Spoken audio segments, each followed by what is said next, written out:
When Swami started in 1991, Sri Sathya Sai Institute of Higher Medical Sciences, and already an existing model of general hospital was there. The number of patients who had access to cardiac surgery or cardiology was extremely limited because there were no government schemes. People were dying. And Swami, as he said in the inaugural speech, పేదలకు కనీసం రంగు నీళ్లు ఇచ్చేవాళ్ళు కూడా లేరు. పట్టణానికి వెళ్లితే colour నీళ్ళైనా వాళ్ళ ముఖాన కొట్టరు. అలాంటి దురవస్థను గుర్తించి మనము ఇక్కడ ఒక పెద్ద వైద్యాలయాన్ని నిర్మించాము. బైపాస్ సర్జరీ కానీ, లేక కిడ్నీ మార్చడం కానీ, లంగ్స్ ఆపరేషన్ చేయటం కానీ, బ్రెయిన్ ఆపరేషన్ చేయటం కానీ అన్ని ఉచితంగానే. Patients are getting treated everywhere, in corporate as well as here.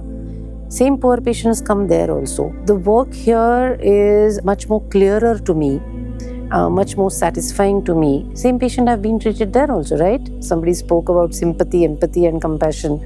So that we understood better while working in Swami's hospital with others teaching us, patients teaching us.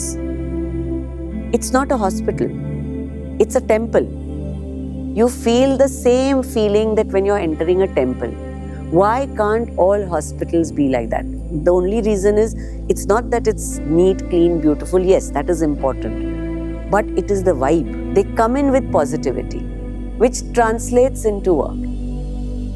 Bhagawan used to tell, the most famous statement was, the hands that serve are more powerful than the lips that pray.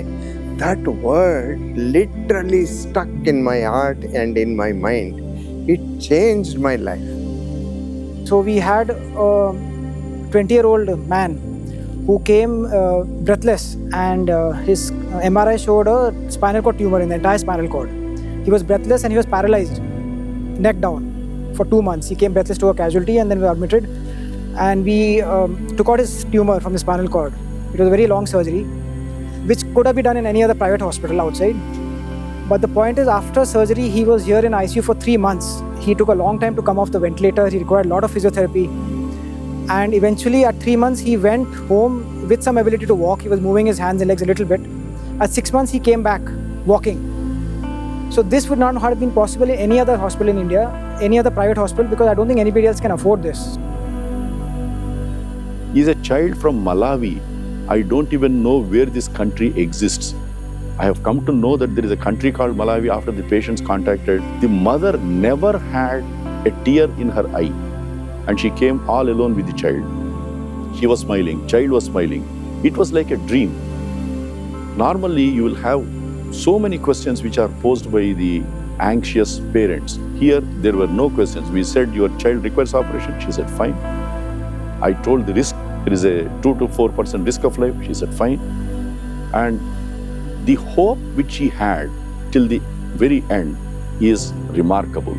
That means we are able to make sure that through Swami's hospitals, we are able to serve someone and fulfill that hope. And I think a message of hope and optimism is what Sai Healthcare conveys. We have proven to the cynics and the skeptics who would say healthcare is a profit-oriented business, and that's all it is.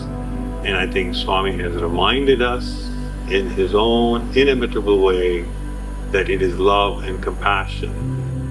Technology is everywhere.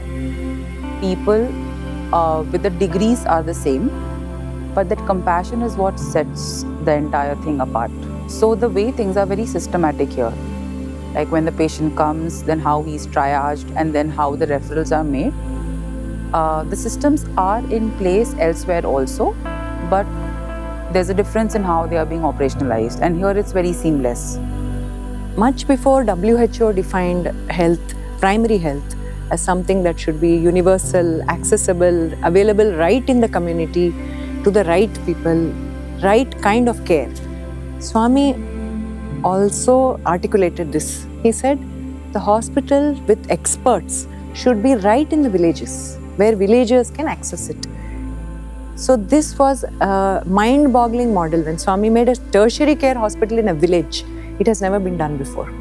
There is one hospital which will never care about money, which cares about purity of service and the quality of service. In 1968, Swami has said, in a discourse he delivered in General Hospital, he said that patients, when they are ushered into the Arogya Nilaya, that is the hospital. They, when they get restored to health, in this loving atmosphere, they will develop gratitude in their heart.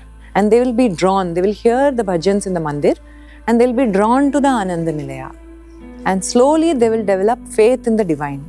And that will become responsible for preventing future illness. So faith and hope, they are the bedrock of health. You have to see the patient lovingly, not merely see the patient, make sure the illness or do a professional job. You have to do that lovingly. And then the blessings that the patient gives you satisfaction. And that gives you faith and spiritual progress. It's a very satisfying experience for doctors, which cannot be equated with getting more money outside. Today, age is a number, no? So we are always looking to the future. So I look at it, 100 is in that journey, 100 is but a milestone. And I can see a long journey. I mean, I'm already looking at the 1000th. And how every time we are going to celebrate success as we reach that level. I won't be there, you won't be there. But the movement, if it's good, if it stood the test of time for 100 years, we have a heritage of 5,000 years culture. Our Indian culture is 5,000 year old. And it has stood the test of time. This will stand the test of time.